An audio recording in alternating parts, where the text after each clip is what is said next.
ನನ್ನ ಆಶಯವನ್ನು ನೀನು ಪಡೆದೆ. ಮರುಕ್ಷಣದಲ್ಲಿ ನೀನು ನಿನ್ನಷ್ಟಕ್ಕೆ, ನಾನು ನನ್ನಷ್ಟಕ್ಕೆ ಉಳಿದು ಬಿಟ್ಟೆ.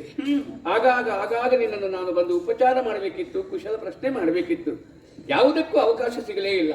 ಕೊರತೆ ಯಾವುದೂ ಆಗಲಿಲ್ಲ ತಾಯಿ. ಈಗ ನಿಲ್ಲದೆ ನಾನು ಕೇಳಿಕೊಳ್ಳುವುದಿಷ್ಟೇ, ಏನು ನನ್ನ ಮನೆಯಲ್ಲಿ ಬಂದ ಮೇಲೆ ನಿನಗೆ ಏನು ತೊಂದರೆ ಆಗ್ಲಿಲ್ವಲ್ಲ? ತಾಯಿಯ ಮನೆಯಲ್ಲಿ ಮಕ್ಕಳಿಗೆ ತೊಂದರೆ ಆಗ್ತದ? ಅಂದ್ರೆ ಎಲ್ಲರಿಗೂ ತಾಯಿ ಅಂತ ಇದ್ದವರು ನೀವು ಅಂತ. ಮತ್ತೊಮ್ಮೆ ಹೇಳು, ತಾಯಿಯ ಮನೆಯಲ್ಲಿ ಮಕ್ಕಳಿಗೆ ತೊಂದರೆ ಆಗ್ತದ? ನಿನ್ನಲ್ಲಿಯೇ ಕೇಳ್ತೇನೆ. ಏನು? ಇಲ್ಲಿಯವರೆಗೆ ನೀನು ನನ್ನನ್ನು ನೋಡಿಕೊಂಡದ್ದು ಒಬ್ಬ ಮಹಾರಾಣಿ ಚೈತ್ಯದ ಸಾಮ್ರಾಜ್ಞಿಯನ್ನು ಹಾಗೆ. ಈಗ ನನ್ನ ಕುರಿತು ತಾಯಿಯ ಸ್ಥಾನವನ್ನು ಕೊಡ್ತಾ ಇದ್ದೀಯ ಅಂತ ಆದ್ಮೇಲೆ ಒಂದು ಕ್ಷಣ ನಿನಗೆ ನಾನು ತಾಯಿ ಆಗುವುದಕ್ಕೆ ಪ್ರಯತ್ನಿಸಲೇ? ನಾನು ಅಂತ ಏನು ತಾಯಿ? ಇಲ್ಲಿರುವಂತ ಎಲ್ಲ ಅನಾಥರು ನಿಮ್ಮನ್ನ ಕರೆಯುವುದು ತಾಯಿ ತಾಯಿ ಎಂಬುದಾಗಿ ತಾನೆ. ಹೌದು, ಅವರಲ್ಲಿ ನಾನು ಒಬ್ಬಳು ಅಲ್ಲವೇ? ಹಾಗಿದ್ರೆ ಯಾರೇ ಆಗಿದ್ರು ಕೂಡ ಮಕ್ಕಳು ತಾಯಿಯಲ್ಲಿ ಸುಳ್ಳು ಹೇಳುವುದಿಲ್ವಲ್ಲ? ಚೇಚೆ, ಅವ್ರ ಮಕ್ಕಳೇ ಅಲ್ಲ. ಸುಳ್ಳು ಹೇಳಬಾರ್ದಲ್ಲ? ಬಾರ್ದು, ಸುಳ್ಳು ಹೇಳಬಾರ್ದು. ಹೌದಾ? ತಾಯಿಯಲ್ಲಿ ಹೇಳಬಾರ್ದು. ಹೌದಾ? ಹೌದಾ? ಹೌದು. ಹಾಗಿದ್ರೆ ಸ್ಥಿರವಾಗಿ ಅರುಗು, ಸ್ಥಿರವಾಗಿ ಅರುಗು, ನೀನ್ಯಾರು ನೀನಾರೆಂದು ಎನ್ನೊಡನೆ ಮರೆ ಮಾಡಿದರೆ, ಎನ್ನೊಡನೆ ಮರೆ ಮಾಡಿದರೆ ನಿನ್ನ ತಂದೆ ತಾಯಿಗಳಾಣೆ, ಎನ್ನೊಡನೆ ಮರೆ ಮಾಡಿದರೆ ತಂದೆ ತಾಯಿಗಳಾಣೆ, ಮೆರೆವ ದಮಯಂತಿಯಲ್ಲವೇ ನೀನು, ಮೆರೆವ ದಮಯಂತಿಯಲ್ಲವೇ ನೀನು, ಮೆರೆವ ದಮಯಂತಿಯಲ್ಲವೇ ನೀನು, ಬೇಡನೋ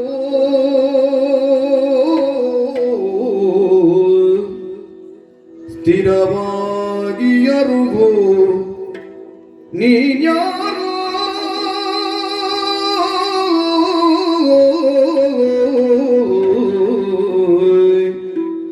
ನೀನ್ಯಾರು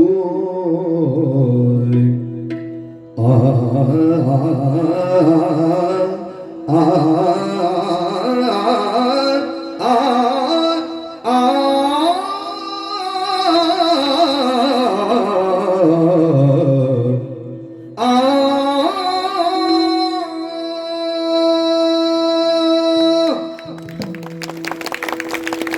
ವಜ್ರವನ್ನು ಧೂಳಿನ ಮನೆಯಲ್ಲಿದ್ದರೂ ತನ್ನ ಅಸ್ತಿತ್ವವನ್ನು ಕಳೆದುಕೊಳ್ಳುವುದಿಲ್ಲ ಮಗು. ಸತ್ಯವೇ ಹೇಳಿದ್ದು ನೀನು ಎನ್ನುವ ಹಾಗೆ ನಾನು ತಿಳಿದರೂ ಆ ಸತ್ಯಕ್ಕಿಂತಲೂ ಬೇರೊಂದು ಪರಮ ಸತ್ಯ ಉಂಟು ಅನ್ನೋದನ್ನು ನಾನು ಈ ಸಂದರ್ಭದಲ್ಲಿ ತಿಳಿಯುವುದಕ್ಕೆ ಮುಂದಾಗ್ತಾ ಇದ್ದೇನೆ. ನಾನು ಅಸಹಾಯಕಳಾಗಿದ್ದೇನೆ, ನಾನು ಅನಾಥಳಾಗಿದ್ದೇನೆ, ನನಗೆ ನಿಮ್ಮ ರಕ್ಷಣೆ ಬೇಕು ಎನ್ನುವ ಹಾಗೆ ನೀನು ಕೇಳಿಕೊಂಡ ಹೊತ್ತಿಗೆ ನಿನ್ನ ದುಃಖಕ್ಕೆ ಉಳಿದ ಕಾರಣಗಳನ್ನು ಕೇಳಬಾರದು ಎನ್ನುವಂತಹ ನಿರೂಪವನ್ನು ನೀನಿಟ್ಟಾಗ ನಿನ್ನನ್ನು ನಾನು ವಿಚಾರಿಸುವುದಕ್ಕೆ ಬರಲೇ ಇಲ್ಲ. ಹೇಳಿದ್ದು ಅದು ಸತ್ಯ ಎನ್ನುವ ಹಾಗೆ ನಾನು ತಿಳಿದುಕೊಂಡೆ.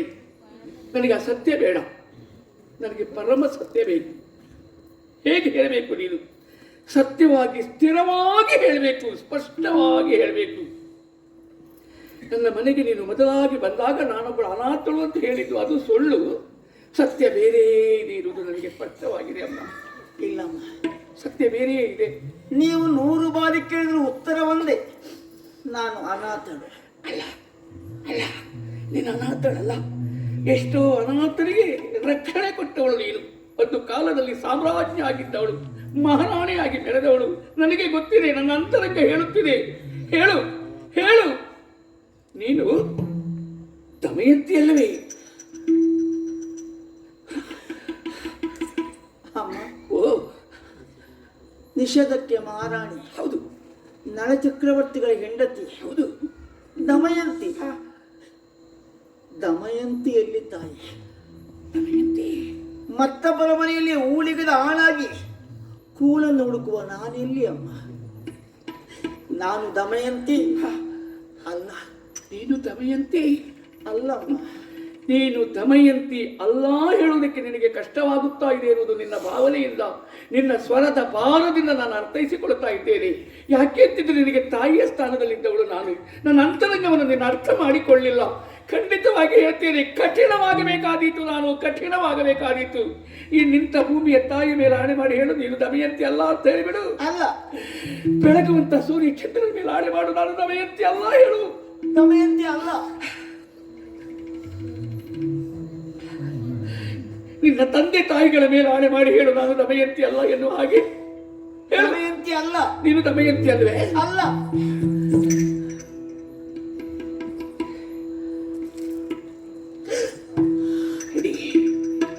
ತಂದೆ ತಾಯಿ ಭೂಮಿ ಸೂರ್ಯ ಚಂದ್ರ ಯಾವುದರ ಕುರಿತಾಗಿಯಾದರೂ ಒಮ್ಮೆ ನಾವು ವಿರೋಧ ಭಾವವನ್ನು ಇಟ್ಟುಕೊಳ್ಳಬಹುದು.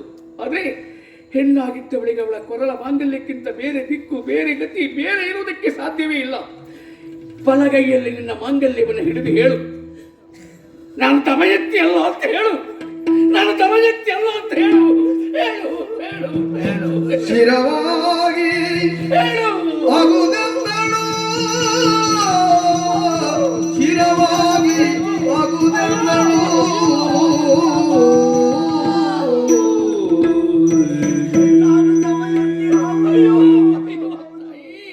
ಗುಡ್ಡ ಬೇಡದೆ ಕೊರಳ ಕೊಯ್ದೆಯ, ಗುಡ್ಡ ಬೇಡದೆ ಕೊರಳ ಕೊಯ್ದೆಯಾಗ ಅಷ್ಟಭಾಗ್ಯಳೆ ಸೇವೆಯಲಿ ಬಹು ಕಷ್ಟಪಡಿಸಿದೆ. ಅಷ್ಟಭಾಗ್ಯಳೆ ಬಹು ಕಷ್ಟಪಡಿಸಿದನು ಸೇವೆಯಲಿ ಎಂದು ಗೋಳಿಡುತ್ತ ಅಪ್ಪಿದಳು.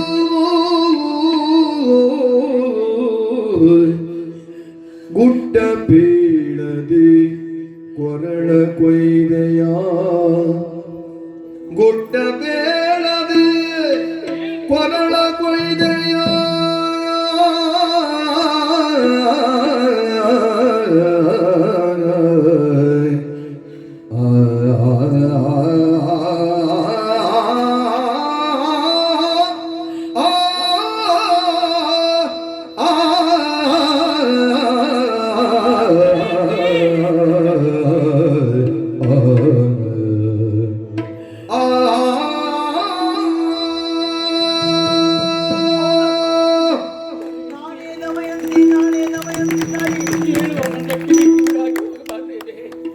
ಸಾಮ್ರಾಜ್ಯ ಆಗಿರುವಂತಹ ದಮಯಂತಿಯನ್ನು ಇಂಥ ಹೀನಾಯ ಸ್ಥಿತಿಯಲ್ಲಿ ಕಾಣುವ ನನ್ನ ಕಣ್ಣು ಕುರುಡಾಗಿ ಹೋಗಬಾರ್ದೇನೆ. ಯಾವುದು ಅರಿಯದೇ ಇದ್ದರೂ, ಕಣ್ಣು ತಿಳಿಯದೇ ಇದ್ದರೂ ಕರುಳು ತಿಳಿಯುತ್ತದೆ ಎನ್ನುವಂಥ ಮಾತು ಸುಳ್ಳಾಗಿ ಹೋಯಿತು. ಹೇಳು. ನನ್ನ ಕಾಲಿಗೆ ಬಿದ್ದು ಅಮ್ಮ ನನಗೊಂದು ರಕ್ಷಣೆ ಬೇಕು ಅಂತ ಕೇಳಿದ ಹೊತ್ತಿಗೆ ನನ್ನ ಕಣ್ಣು ಸತ್ಯ ಅಂತ ಒಪ್ಪಿಬಿಡ್ತು. ಯಾಕೆ ನನ್ನ ಕರುಳಿಗೆ ಆ ಸಂವೇದನೆ ಉಂಟಾಗಲಿಲ್ವೇ? ಹೇಳು ಹೇಳಪ್ಪ ಹೇಳು. ಅಲ್ಲದೆ ಇದ್ರೆ ಇಂಥ ಹೀನಾಯ ಸ್ಥಿತಿಯಲ್ಲಿ ನನ್ನ ಮನೆಗೆ ಬರುವ ಹೊತ್ತಿಗೆ ಅಮ್ಮ ಚಿಕ್ಕಮ್ಮ ನಾನು ದಮಯಂತಿ ಅಂತ ಒಂದು ಮಾತು ನನ್ನಲ್ಲಿ ಹೇಳದಿದ್ರೆ ನಿನ್ನನ್ನು ಈ ರೀತಿಯಲ್ಲಿ ನೋಡಿಕೊಳ್ತಾ ಇದ್ದಳು. ಹೇಳು, ನೀನು ಯಾರು? ಅಷ್ಟ ಸೌಭಾಗ್ಯದಿಂದ ಮೆರೆದವಳಮ್ಮ, ನಿಷದ ಸಾಮ್ರಾಜ್ಞಿ ಆಗಿದ್ದವಳು. ವಯಸ್ಸಿನಲ್ಲಿ ನಿನಗಿಂತಲೂ ನಾನು ದೊಡ್ಡವಳಾಗಿರಬಹುದು. ಸ್ಥಾನದಲ್ಲಿ ನಿನ್ನದು ದೊಡ್ಡದಮ್ಮ. ನೀನು ಸಿಂಹಾಸನದಲ್ಲಿರುವಾಗ ನಿನ್ನ ಎದುರಿನಲ್ಲಿ ಬಂದು ಕೈಕಟ್ಟಿ ತಲೆ ತಗ್ಗಿ ನಿಲ್ಲಬೇಕಾದಂಥ ಸ್ಥಾನದಲ್ಲಿದ್ದವಳು ತಾಯಿ ನಾನು. ಅಂಥ ನನ್ನ ಸೇವೆ ಮಾಡಿಬಿಟ್ಟಿಯಲ್ಲ ನೀನು, ನನ್ನ ಸೇವೆ ಮಾಡಿಬಿಟ್ಟಿಯಲ್ಲ. ಒಂದು ಕಾಲದಲ್ಲಿ ಸಾಮ್ರಾಜ್ಞಿ ಆಗಿರುವಂಥ ನಿನ್ನ ಎದುರಿಗೆ ಬಂದು ಅನೇಕರಿಗೆ ಕೇಳಿದ್ದನ್ನ ಕೊಟ್ಟ ಈ ಕೈ ಇವತ್ತು ನಾನು ಕೊಟ್ಟ ತುತ್ತಿಗೆ ಕೈ ಒಟ್ಟುವ ಕತ್ತಿಯಾಗಿ ಹೋಯ್ತೇನಮ್ಮ. ಯಾಕೆ ಹೀಗಾಯ್ತು ಹೇಳು, ಯಾಕೆ ಹೀಗಾಯ್ತು ಹೇಳು. ಬರಿದೆ ಮುಮ್ಮಳ್ಳಿಸದಿರಿ ಭೇದವಾಗಿರಿಸಿ ಮಾತಾಡುವಿರಿ.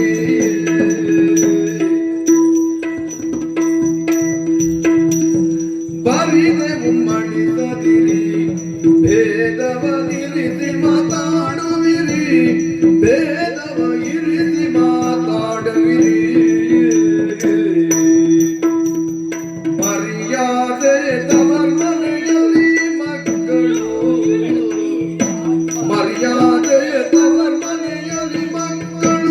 ವಿರಚಿತ ಕೆಲಸವ ಕೊರತೆಯೇನು ಸುರಿ ವಿರಚಿತ ಕೆಲಸವ ಕೊರತೆಯೇ ಉಸುರಿ ಬರಿದೆ ಮುಮ್ಮಡಿಸದಿರಿ ಭೇದವಾಗಿರಿಸಿ ಮಾತಾಡುವಿರಿ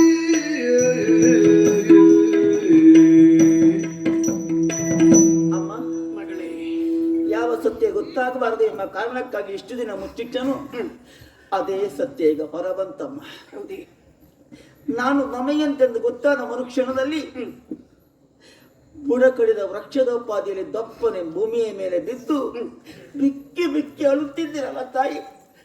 ನನ್ನ ಮಗಳ ಸ್ಥಿತಿ ಹೀಗಾಗಿ ಹೋದ ಮೇಲೆ ದುಃಖಿಸಬೇಕೇನೆ. ಅಳಿಬೇಡಿ ತಾಯಿ, ಈ ಉಮ್ಮಳಿಕೆ ಬೇಡಮ್ಮ.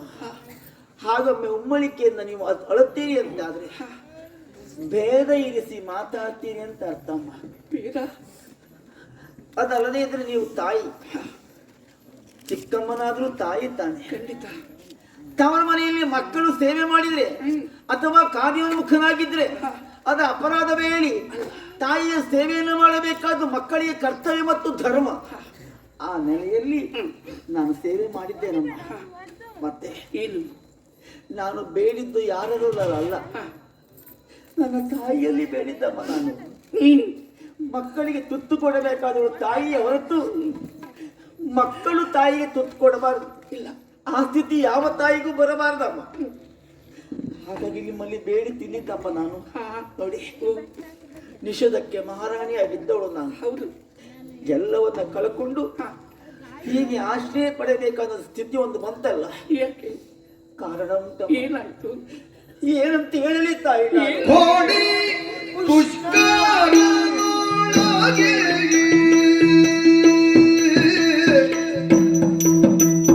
ಕೋಡಿ ಪುಷ್ಕರನೊಳಗೆ ಪತಿಯು ಜೂಜನಾಡಿಸೋತನು ಕಡೆಗೆ ಪತಿಯು ಜೂಜನಾಡಿಸೋತನು ಕಡೆಗೆ ರೂಢಿ ಭಂಡಾರವ ಸಹಿತವನಿಗೆ ತೆತ್ತು ರೂಢಿ ಭಂಡಾರವ ಸಹಿತವನಿಗೆ ತೆತ್ತು ಕಾಡಿಗೆ ಬಾರೆ ಮೂರನೇ ದಿನವೆನ್ನೋ ಕಾಡಿಗೆ ಬಾರೆ ಮೂರನೇ ದಿನವೆನ್ನೋ ಕೋಡಿ ಪುಷ್ಕರನೊಳಗೆ ತಾಯಿ ಸುಖವಾಗಿ ಕಾಲ ಕಳೆಯುತ್ತಿರುವ ಕಾಲದಲ್ಲಿ ಯಾವ ಕರ್ಮದ ಅಪರಾಧವೋ ಏನು ಅಲ್ಲ, ನನ್ನ ದುರ್ಯೋಗವೋ ಏನು. ಏನಾಯ್ತು? ನಮ್ಮವನೇ ಆಗಿರುವಂತ ಉತ್ತರ ನಿಷೇಧಕ್ಕೆ ಅಧಿಕಾರಿಯಾಗಿರುವಂತ ಪುಷ್ಕರ ನಮ್ಮ ಮನೆಗೆ ಬಂದು ಬ್ರಾಹ್ಮಣರನ್ನ ಕೂಡಿಕೊಂಡು ಬಂದು ದ್ಯೂತಕ್ಕಾಗಿ ಕರೆದ. ಮೊದಲು ಸಮದ ದ್ಯೂತವೇ ಇತ್ತು, ಆಮೇಲೆ ವಿನೋದಕ್ಕಾಗಿ ಆಡಿದ್ದು. ಆಮೇಲೆ ವಿಷಮ ದ್ಯೂತಕ್ಕೆ ತಿರುಗಿತ್ತು. ವಿಷಮದೂತ ಪಂಥದಲ್ಲಿಯೋ ಪಣದಲ್ಲಿಯೋ ನಮ್ಮವರು ಒಂದೊಂದಾಗಿ ಕಳೆದುಕೊಳ್ಳುತ್ತಾ ಹೋದ್ರಮ್ಮ. ಹೌದೇ? ರಾಜ್ಯ, ಕೋಶ, ಬಕ್ಕಸ, ಭಂಡಾರ ಎಲ್ಲವನ್ನ ಅವನಿಗೆ ಒಪ್ಪಿಸಿದ್ದಾಯಿತು. ಮುಂದೇನಾಯ್ತು? ನಾನು ಮತ್ತು ನನ್ನ ವಲ್ಲವರು ಅಡವಿಗೆ ಹೊರಟೆವು. 3 ದಿನ ನಡೆದು ನಡೆದು ನಡೆದು ನಾವಿಬ್ಬರು ಆಯಾಸಗೊಂಡೆವು. ಹೊಟ್ಟೆಗೆ ಹಿಟ್ಟಿಲ್ಲ, ಮನಸ್ಸಿಗೆ ನೆಮ್ಮದಿ ಇಲ್ಲ, ದೇಹಕ್ಕೆ ವಿಶ್ರಾಂತಿಯೂ ಇಲ್ಲ. ಹಾಗೆ ಸಾಗುತ್ತಿರುವ ಕಾಲದಲ್ಲಿ ತೊರೆ ಒಂದು ಕಡೆಯಲ್ಲಿ ಸ್ನಾನಾದಿ ಕರ್ಮವನ್ನು ಪೂರೈಸಿ ಹೊಟ್ಟೆ ತುಂಬ ನೀರು ಕುಡಿದೆವು ನಾವು. ಹೌದೇನಪ್ಪ? 3 ದಾರಿ ಸೇರಿದ ಸಂದರ್ಭ ಅವರ ತೊಡೆ ಮೇಲೆ ತಲೆ ಇಟ್ಟೆ ನಾನು. ಹಾಳಾದ ನಿದ್ದೆ, ಗಾಢ ನಿದ್ದೆ ಬಂತು. ಮತ್ತೆ ಕಣ್ಣು ತೆರೆದು ನೋಡ್ತೇನೆ, ನನ್ನ ವಲ್ಲಭರು ಇಲ್ಲ. ಪಟ್ಟದರಸನಿಗೆ ಬೇಕಾಗಿ ಅಷ್ಟದಿಕ್ಕನ್ನು ನಾನು ಹುಡುಕಿದೆಯೇ? ಕೂಗಿದೆ. ಎಲ್ಲಿ ಹುಡುಕಿದರೂ ವಲ್ಲಭನ ಸುಳಿವಿಲ್ಲಮ್ಮ. ನನ್ನನ್ನ ಕಾಡಿನಲ್ಲಿ ಒಬ್ಬಳನ್ನೇ ಬಿಟ್ಟು ನನ್ನ ವಲ್ಲಭನು ಬಹುದೂರ ಸಾಗಿ ಹೋದ್ರು ಏನು, ಬದುಕುವುದಕ್ಕೆ ಬೇಕಾಗಿ ಅನೇಕ ಸಂಕಷ್ಟವನ್ನು ಉತ್ತರಿಸಿ ವರ್ತಕರನ್ನು ಸೇರಿ ಈ ನಾಡಿಗೆ ಬಂದೆ. ನಾನು ಬಂದ ಮೇಲೆ ನಿಮ್ಮ ಆಶ್ರಯ ಪಡೆದಿದ್ದಮ್ಮ. ಇದಿಷ್ಟು ನಡೆದ ಘಟನೆಗಳು. ಉಣ್ಣುವುದಕ್ಕಾಗಿ ಎಲ್ಲರೂ ಬನ್ನಿ ಅಂತ ಕರೆದಲ್ವ ನೀವು? ಹೌದು. ಹಾಗೆ ನಾನು ಬರುತ್ತಿರುವಾಗ ಸುದೇವ ಬ್ರಾಹ್ಮಣನ ಮುಖವನ್ನು ಕಂಡಿದ್ದ. ಇವರು ಸುದೇವ ಬ್ರಾಹ್ಮಣರು ನನ್ನನ್ನ ಎತ್ತಿ ಆಡಿಸಿದಂತ ದೇವರವರು. ಹೌದೇ? ಅವ್ರ ಕಣ್ಣ ಗೊತ್ತಾಯ್ತಮ್ಮ ನನಗೆ ಇನ್ನು ಹೆಚ್ಚು ಕಾಲ ಸತ್ಯ ಉಳಿಯುವುದಿಲ್ಲ ಅಂತ. ಹೌದೇ? ನನ್ನ ಮಕ್ಕಳ ಬಗ್ಗೆ ಒಂದೆರಡು ಹೇಳಿಕೋ.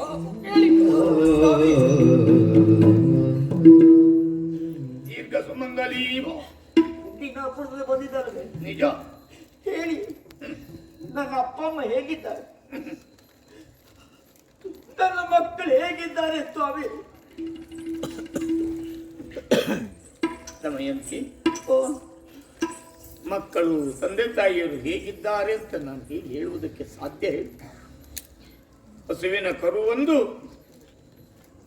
ಎಳೆವೆಯಲ್ಲಿಯೇ ಹಸುವಿನ ಹಸಿ ಹಾಲನ್ನು ಕುಣಿದು ಕುಪ್ಪಳಿಸಿ ಸಂತೋಷವನ್ನು ಅನುಭವಿಸುವ ಹೊತ್ತಿಗೆ ಜನ್ಮ ಕೊಟ್ಟ ಹಸುವೆ ಒತ್ತಿನಲ್ಲಿ ಇಲ್ಲದೆ ಹೋದರೆ ಆ ಕರುವಿನ ಮೂಕ ವೇದನೆ ಹೀಗೆ ಅಂತ ವರ್ಣಿಸುವುದಕ್ಕೆ ಸಾಧ್ಯವಮ್ಮ. ಅದು ಅನುಭವಕ್ಕಿರುವಂಥ ವಿಷಯವೇ ಹೊರತು ಅಭಿವ್ಯಕ್ತಿಗೆ ಇರುವಂಥದ್ದಲ್ಲ. ಹಾಗೆ ನಿನ್ನ ಮಕ್ಕಳು ನಿನ್ನ ಹೊರಮನೆಯಲ್ಲಿದ್ದಾರಮ್ಮ. ಇನ್ನು ನಿನಗೆ ಜನ್ಮ ಕೊಟ್ಟ ತಂದೆ ತಾಯಿಯರು ಹೀಗಿದ್ದಾರೆ. ಸೂರ್ಯೋದಯದಿಂದ ಸೂರ್ಯಾಸ್ತದವರೆಗೂ ಅಜ್ಜ ನನ್ನ ಅಮ್ಮ ಎಲ್ಲಿ, ಅಜ್ಜಿ ನನ್ನ ಅಪ್ಪ ಎಲ್ಲಿ ಅಂತ ಕಾಲಿಡಿದು ಕೈ ಹಿಡಿದು ಎಳೆದಾಡಿ ಕೇಳುವಾಗ ಸಮಾಧಾನ ಮಾಡುವುದಕ್ಕಾಗದೆ ಕೆನ್ನೆಯ ಮೇಲೆ ಕಣ್ಣೀರನ್ನ ಸುರಿಸುತ್ತಾ ನೆಲನೋಟಕರಾಗಿ ನಿತ್ಯವೂ ನಿಂತುಕೊಂಡು ಓಡಿರುವ ಆ ನಿನ್ನ ಅಪ್ಪ ಅಮ್ಮರು ಹೀಗಿದ್ದಾರೆ ಅಂತ ಹೇಗೆ ಹೇಳೋದಕ್ಕೆ ಸಾಧ್ಯ? ನಾನು ಎಲ್ಲರಿಗೂ ದುಃಖವನ್ನೇ ಕೊಟ್ಟೆ, ಆಗಲಂತೆ ಪಾಪಿಯಾಗ್ಬಿಟ್ಟೆ. ದಮಯಂತಿ, ಸತ್ಯ ಎನ್ನುವುದು ಪ್ರಜ್ವಲಿಸುವ ಕೆಂಡದಂತೆ. ಒಮ್ಮೆ ಸುಳ್ಳೆಂಬ ಬೂದಿ ಅದನ್ನು ಮುಸುಕಬಹುದು. ನ್ಯಾಯ ಎಂಬ ಗಾಳಿ ಬೀಸಿದಾಗ ಹೇಗೆ ಸತ್ಯ ಪ್ರಜ್ವಲಿಸುತ್ತದೋ, ಸತ್ಯವಂತರಿಗೆ ಕಷ್ಟವೂ ಹಾಗೆ. ಆಗಲಂತೆ ಚಿಕ್ಕಮ್ಮನಲ್ಲಿ ಅನುಮತಿಯನ್ನು ಪಡೆ, ಆದಷ್ಟು ಬೇಗ ನಿನ್ನ ತವರು ಮನೆಯನ್ನು ಸೇರಿಕೊಳ್ಳ. ಅಮ್ಮ, ಅಮ್ಮ, ನನ್ನನ್ನು ಪ್ರೀತಿಯನ್ನು ಕಳಿಸಿಕೊಡ್ತೀರಾ? ನನ್ನ ಮಕ್ಕಳು ನೋಡಬೇಕು. ಕರುಳ ವೇದನೆ, ನನ್ನ ಅಪ್ಪ ಅಮ್ಮನ ಸಮಾಧಾನ ನಾನು ಹೇಳಬೇಕು ಅಂತಾರೆ. ಅರ್ಥವಾಗಿದೆ ತಾಯಿ. ನಾನೊಬ್ಬಳು ತಾಯಿ, ನನಗೂ ಮಕ್ಕಳ ನೋವು ಏನು ಅನ್ನೋದು ಗೊತ್ತಿದೆ ಅಮ್ಮ. ನಿನ್ನನ್ನು ಕಾಣದೆ ಪರಿತಪಿಸುತ್ತಿರುವಂತಹ ಮಕ್ಕಳು, ನೀನಿಲ್ಲದೆ ದುಃಖಿಸುತ್ತಿರುವಂತಹ ತಂದೆ ತಾಯಿಗಳಿಗೆ ನೋವನ್ನು ಕೊಡುವುದಕ್ಕೆ ನಾನು ಸಿದ್ಧಳಿಲ್ಲ. ನಿನ್ನನ್ನು ಕಳುಹಿಸಿ ಕೊಡುವುದಕ್ಕೆ ಮನಸ್ಸು ಮಾಡ್ತಾ ಇದ್ದೇನೆ. ನೀನು ಮಕ್ಕಳನ್ನು ತಂದೆ ತಾಯಿಗಳನ್ನು ನೋಡಲೇಬೇಕು. ನೆನಪಿಡು ದಮಯಂತಿ, ಕಷ್ಟದ ಕಾಲ ಎನ್ನುವಂಥದ್ದು ಒಂದಲ್ಲ ಒಂದು ದಿವಸ ದೂರವಾಗಿ ಸುಖ ಎನ್ನುವುದು ಬಂದೇ ಬರುತ್ತದೆ. ನಾಳೆಯ ನಿನ್ನ ಗಂಡ ಧರ್ಮಾತ್ಮ ಸತ್ಯಸಂಧ ಅವ ಯಾವುದೋ ಒಂದು ಸಂದಿಗ್ಧ ಪರಿಸ್ಥಿತಿಗೆ ಒಳಗೊಂಡು ನಿನ್ನನ್ನು ದೂರ ಬಿಟ್ಟಿರಬಹುದು. ಒಂದಲ್ಲ ಒಂದು ದಿವಸ ನೀವಿಬ್ಬರು ಒಂದಾಗಿ ಆಗುತ್ತೀರಿ ಎನ್ನುವಂಥದ್ದು ನನ್ನ ಆತ್ಮ ಸಾಕ್ಷಿ ಒತ್ತಿ ಹೇಳುತ್ತಿದೆಯಮ್ಮ. ನನ್ನ ಆತ್ಮ ಸಾಕ್ಷಿ ಒತ್ತಿ ಹೇಳುತ್ತಿದೆ. ದಮಯಂತಿ, ಇಷ್ಟು ದಿವಸದ ಒಳಗೆ ನೀನು ನನ್ನ ಮನೆಯ ಕೆಲಸದ ಆಳಾಗಿದ್ದೀಯ. ಈಗ ನೀನು ನನ್ನ ಮಗಳು ಎನ್ನುವುದು ಗೊತ್ತಾದ ಮೇಲೆ ನಿನ್ನನ್ನು ನಾನು ತಾಯಿಯಾಗಿಯೇ ಕಳುಹಿಸಿಕೊಡಬೇಕು ತಾನೆ. ತವರು ಮನೆಯಿಂದ ತಿರುಗಿ ಹೋಗುವ ಯಾವ ಹೆಣ್ಣು ಮಕ್ಕಳು ಬರಿಗೈಯಲ್ಲಿ ಹೋಗಬಾರದು. ಆ ಮನಸ್ಸು ನನಗೂ ಉಂಟು. ಹಾಗಾಗಿ ನಿನ್ನನ್ನು ಕೇಳಿಕೊಳ್ಳುವುದು ಹೇಗೆ? ಒಂದು ಕಾಲದಲ್ಲಿ ನಿಷಧದ ಸಾಮ್ರಾಜ್ಞಿ ಆಗಿದ್ದವಳು ನೀನು ಇಂಥ ಹೀನಾಯ ಸ್ಥಿತಿಯಲ್ಲಿರುವುದನ್ನು ನಾನು ಕಾಣುವುದಕ್ಕೆ ಮನಸ್ಸು ಮಾಡುವುದಿಲ್ಲ, ಅದು ಇಷ್ಟವೂ ಇಲ್ಲ. ಪಟ್ಟೆ ಸೀರೆಗಳು ನನಗೆ ಬೇಕಾದದ್ದುಂಟಮ್ಮ. ಪಟ್ಟೆ ಸೀರೆಯನ್ನು ಉಟ್ಟಿಕೋ, ದೇಹಕ್ಕೆ ಬೇಕಾಗಿರುವಂಥ ಸರ್ವ ಆಭರಣಗಳನ್ನು ಧರಿಸಿಕೋ. ಹೊನ್ನಿನ ಅಂಗಣವನ್ನು ಸಿದ್ಧ ಮಾಡ್ತೇನೆ. ವೈಭವದಿಂದ ನಿನ್ನನ್ನು ಇಲ್ಲಿಂದ ಕುಂಡಿನಾಪುರಕ್ಕೆ ಕಳುಹಿಸಿಕೊಡ್ತೇನೆ. ಸಿದ್ಧತೆ ಮಾಡಿಕೊಡ್ತಾಯಿ, ಸಿದ್ಧತೆ. ಅಹಂಕಾರ ಅಲ್ಲ, ಮತ್ತೆ ದಾಷ್ಟ್ಯವೂ ಅಲ್ಲಮ್ಮ. ಯಾಕೆ? ನನಗೆ ಬಂಗಾರ ಬೇಕಾ? ಹೆಣ್ಣಿಗೆ ನಿಜವಾದ ಬಂಗಾರ ಗಂಡ. ಆ ಬಂಗಾರವ ಎಲ್ಲೋ ಹೇಗೋ ಇರುವ ಕಾಲಕ್ಕೆ ನನಗೆ ಬಂಗಾರ ಬೇಕೇನಮ್ಮ, ಬೇಡ. ಬಟ್ಟೆ ಅಥವಾ ಒಳ್ಳೆಯ ಬಟ್ಟೆ. ಬಾಳ ಬಟ್ಟೆ ಇಷ್ಟೊಂದು ಮಲಿನವಾಗಿರುವಾಗ ಮತ್ತೆ ಉಡುವುದಕ್ಕೆ ಒಳ್ಳೆ ಬಟ್ಟೆ ಯಾಕಮ್ಮ? ದಮಯಂತಿ, ನನಗೆ ಬೇಕಾಗಿದ್ದು ಒಂದೇ, ಒಂದು ಅರಿಶಿನ ಕುಂಕುಮ, ಇನ್ನೊಂದು ನಿನ್ನ ಗಂಡ ಬೇಗ ನಿನಗೆ ದೊರಕಲಿ ಅಂತ ನಿಮ್ಮ ಆಶೀರ್ವಾದ ತಾಯಿ.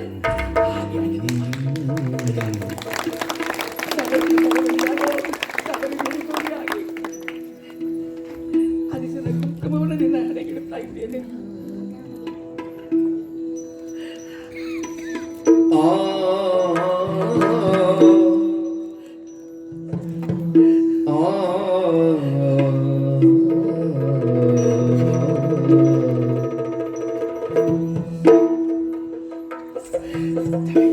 ಹೋಗಿ ಬರ್ತೇನೆ.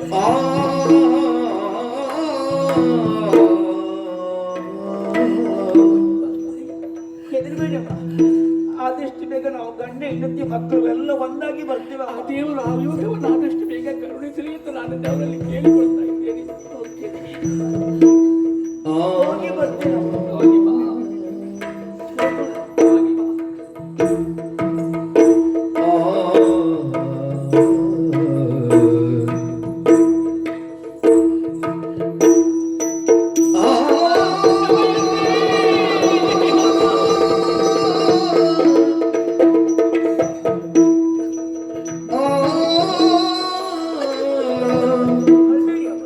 ಆ